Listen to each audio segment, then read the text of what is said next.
जिन्हां दी कोई फौतगी हो जावे, ठीक है जी, ठीक, जिन्हां दी कोई फौतगी हो जावे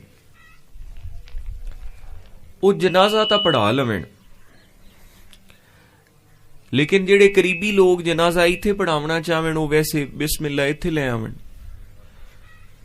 लेकिन जनाजे तो बाद जेड़े लोग खत्म शरीफ दे हवाले नाल ना रखदे होवेण हिम्मत ताकत, तुसां पहले साडी इंतजामिया नूं इतला करनी, जुमे तो पहले जुमातुल मुबारक दे नाल बाकायदा खत्म शरीफ पढ़िया भी जासी, और जितना मदरसे दे अंदर बच्चे कुरान पाक पढ़ देन और वो बेशुमार हुंदा है, तुसी भावें जितना मर्जी खर्चा कर दियो तुसी उतना एहसाले सवाब नहीं इकट्ठा कर सकते जितना बच्चे जो कुरान पाक पढ़ देन मदरसे दे अंदर उन्हां दा एहसाले सवाब जिहड़ा इकट्ठा हुंदा है ना जी। ते बेहतर यह है कि अगर तुहाडे कोल तौफीक होवे ते लंगर इत्थे लिया के तकसीम कर दिता, अगर ना तौफीक होवे ते लंगर पहले पक्के होए हुंदा है, तुसी बस अपने मरहूम दा नाम दे दियो ताकि उहदे वास्ते खसूसी दुआ और उहदे वास्ते एहसाले सवाब हो जावे। ये बल्कि मेरी गल रिकॉर्ड कर लो,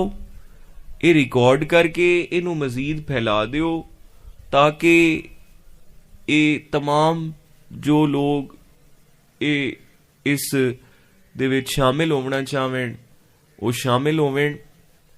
और ये मैं बड़ी मुहब्बत नाल आखदा पिया क्योंकि अजकल मुआशी हालात बड़े खराब हैं, मुआशी हालात बड़े खराब हैं। ते अल्हम्दुलिल्लाह जुमातुल मुबारक ते पीर खाना की है, हर मुरीद दा घर है। अगर तुसी इत्थे आके पहले जुमातुल मुबारक तो पहले अगर इंतजामिया नू नाम दे देसो अपने मरहूम दा जो कि वफात पा चुके हैं, ते उन्हां वास्ते बकायदा खत्म शरीफ भी पढ़ाया जासी, बकायदा जो पूरे हफ्ते दे अंदर कुरान पाक बच्चे मदरसे दे अंदर पढ़सन वो भी एहसाले सवाब नाल शामिल किया जासी। और जितने हाजरीन बैठे हुए सन वो हाजरीन जो एक बारी सूरत फातिहा शरीफ 3 बारी सूरत इखलास अव्वल आखिर दरूद पाक पढ़ के वो भी विच शामिल हो जासी। और जो हाजिर तुआम लंगर शरीफ है इसका सवाब भी उस मरहूम नू पेश कर दिता जासी। ते ए मैं गुजारिश करसा कि तमाम हजरात जिहड़े जनाजा करा लेंदे हो ते अपने खत्म शरीफ वास्ते इत्थे साडे कोल सानू ए क्योंकि काफ़ी जुमातुल मुबारक ते बड़ा इजतमा हुंदा है और इस इजतमा दे विच बहुत ज्यादा एहसाले सवाब मदरसे दा पूरे हफ्ते दा पढ़े होया बच्चियां दा कुरान पाक और वसी लंगर शरीफ दा इंतजाम और हाजरीन जो कि बहुत ज्यादा तादाद दे विच जुमातुल मुबारक ते अपने पीर खाने ते तशरीफ लैके आए हुए होंदे, इस सब दा पढ़े होया जदों मरहूम नू पेश कीता जासी और एक अल्लाह दे कामिल वली दी बारगाह तू पेश कीता जासी। ते मेरा ईमान है कि अल्लाह पाक उसकी बख्शिश भी फरमाईसी, अल्लाह पाक उस दे गुनाह भी माफ करसी, अल्लाह पाक उसनू जन्नतुल फिरदौस से जगह भी अता फरमाईसी और अल्लाह पाक उस ते फजल और करम फरमा देसी। और जिहड़ी अजकल दी मुआशी हालात दे विच जिहड़े लोगां दे उत्ते एक परेशानी दा आलम आ जांदा है ते ओ भी जिहड़ा लोग फौतगी होंदी ते गरीब आदमी तां बेचारा बड़ा तंग हो जांदा दुनियादारी दे मामलात दे विच। ते ए जरा इस चीज दा मेरा ए पैगाम जितने तुसी बैठे हो माशाअल्लाह बड़े जेड़े जेड़े मुख्तलिफ पिंडां तू या मुख्तलिफ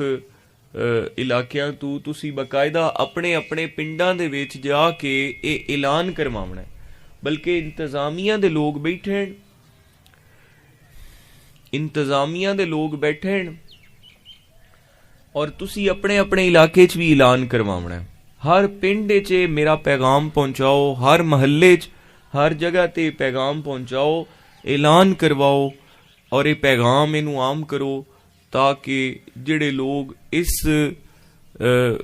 इस मुहब्बत तू या इस प्यार तू फायदा उठा सकें उठा लवें। अल्लाह ताला अमल दी तौफीक अता फरमावे। की मोहम्मद से वफा तूने तो हम तेरे हैं, ये जहां चीज है क्या लोहो कलम तेरे हैं। और ये ਉਸਤਾਦ ਸਾਹਿਬ ਇਹ ਜਿਹੜਾ ਮਰਕਜ਼ੀ ਦਫ਼ਤਰ ਹੋ ਸੀ ਇਹ ਤੁਹਾਡੇ ਜ਼ਿੰਮੇ ਹੋ ਸੀ ਕਿ ਉਹਨਾਂ ਦੇ ਨਾਮ ਲਿਖ ਕੇ ਬਕਾਇਦਾ ਇੱਥੇ ਖਤਮ ਸ਼ਰੀਫ ਪੜਾ ਕੇ ਔਰ तमाम ਐਸਾਲੇ ਸਵਾਬ ਜਿਹੜਾ ਪੂਰਾ ਬਕਾਇਦਾ ਗਿਣਤੀ ਕਰਵਾ ਕੇ कि कितनी दफा कुरान पाक पढ़िया गया है, कितनी दफा दरूद शरीफ पढ़िया गया है, वो सारा जमा करके ते बकायदा इत्थे जेड़ा है ना जी एक ही